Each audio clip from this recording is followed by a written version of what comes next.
Di tengah perjalanan bangsa Indonesia yang penuh warna dan dinamika, kehidupan sehari-hari masyarakat tidak pernah lepas dari tantangan ekonomi.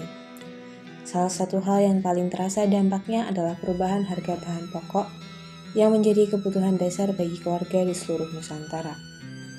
Ketika harga bahan pokok melonjak, bukan hanya angka di pasar yang berubah, tetapi kehidupan banyak orang, terutama mereka yang menggantungkan penghidupannya dari usaha kecil seperti pedagang kelontong.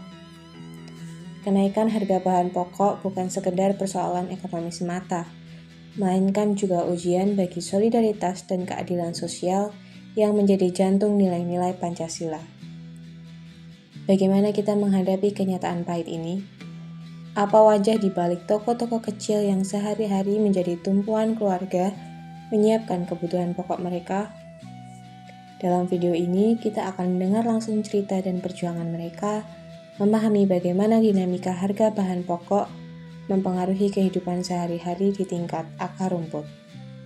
Lebih dari itu, kita akan melihat bagaimana nilai-nilai luhur Pancasila, persatuan, keadilan sosial, dan musyawarah dapat menjadi pedoman untuk mencari solusi bersama. Simak perjalanan nyata ini sebagai cermin bagaimana bangsa Indonesia menyikapi tantangan, tetap teguh dalam persatuan, dan bersama-sama mengutamakan keadilan untuk kesejahteraan seluruh rakyat.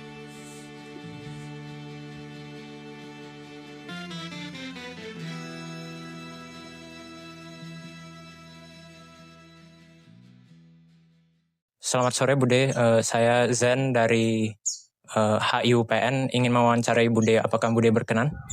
Boleh, nggak apa-apa. Yang pertama, apakah Bude merasakan kenaikan harga bahan pokok tahun ini? Iya, Ya. banget. Banyak yang naik soalnya. Baik, sejak kapan kenaikan harga ini mulai terasa di toko Bude? Dari setahun yang lalu ya, udah mulai naik gitu. Ya kalau naik ya kita naikin juga. Bagaimana kenaikan harga memengaruhi omset dan keuntungan toko Bude?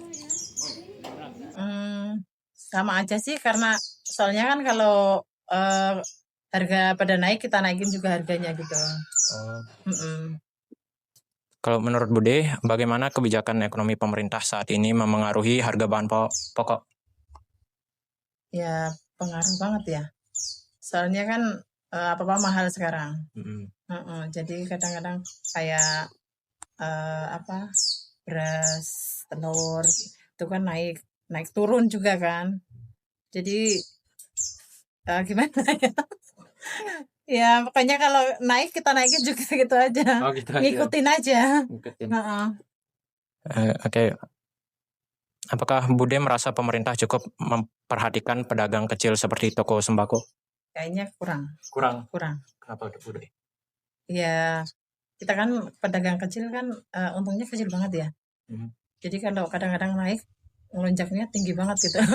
Kita kan naikin juga kasihan juga kalau orang mau beli ke sini, kita naikin sesuai itu kan kadang-kadang nggak enak juga kan. Tapi padahal kita belanjanya juga naiknya tinggi gitu loh.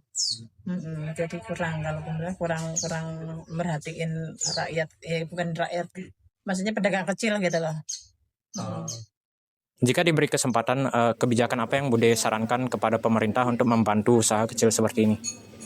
Kasih bantuan untuk pedagang kecil biar nggak anjlok banget gitu loh harganya gitu. Maksudnya kalau kita belanjanya disesuaikan kayak kemarin lagi gitu loh, maksudnya biar nggak kita jualnya nggak terlalu mahal juga gitu loh.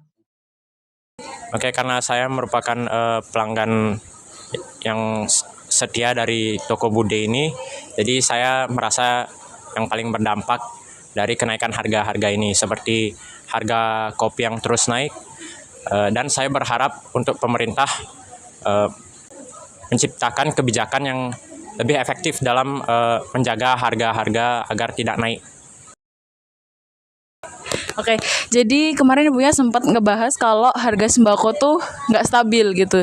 Nah, setahu saya kenaikan harga yang tidak stabil itu akan sangat menyulitkan para pedagang karena misal kemarin sudah kulakan dengan harga yang tinggi, namun hari berikutnya harganya turun. Nah, itu tentu akan merugikan pedagang karena pedagang harus mengikuti harga pasar yang dimana akan kurang dari modal yang telah diberikan sebelumnya. Seperti itu. Kalau dari saya sendiri sih, dari wawancara yang udah kita lakuin kemarin, ibu pedagangnya itu selalu singgung soal kalau misalnya harga dari pasaran itu naik, beliau tetap menaikkan juga. Jadi sebenarnya kalau dari pedagang kecil yang agak masuk ke dalam, mereka itu memperlakukan sistem ya begitu.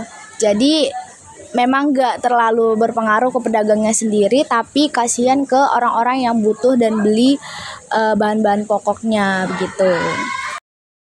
Berdasarkan wawancara yang udah kita lakukan bersama Budenya kemarin, yang bisa aku tangkap itu yang paling berdampak memang ya, yang paling mendapatkan dampak dari kenaikan harga pokok ini memanglah pedagang, tetapi masyarakat tentu juga merasakan dampaknya. Namun mereka tidak memiliki pilihan lain selain tetap membeli bahan-bahan pokok tersebut meskipun harganya kian naik seiring berjalannya waktu.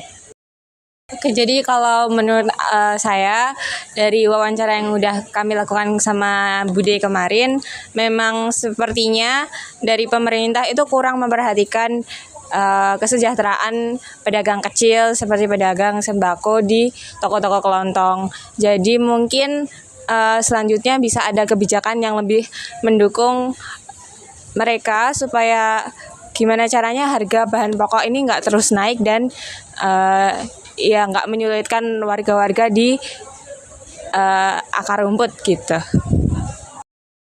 Akhir-akhir ini banyak masyarakat yang merasa bahwa pemerintah tuh tidak peduli pada mereka lagi gitu. Jadi contohnya itu seperti ini. Barang-barang yang semakin susah dan semakin tinggi harganya membuat rakyat susah untuk memenuhi kehidupannya sehari-hari. Jadi saran saya untuk pemerintah mungkin bisa ditingkatkan untuk transparansi mengapa harga bahan pokok naik dan mungkin bisa meningkatkan produktivitas bahan-bahan vital seperti beras, telur dan lain-lain.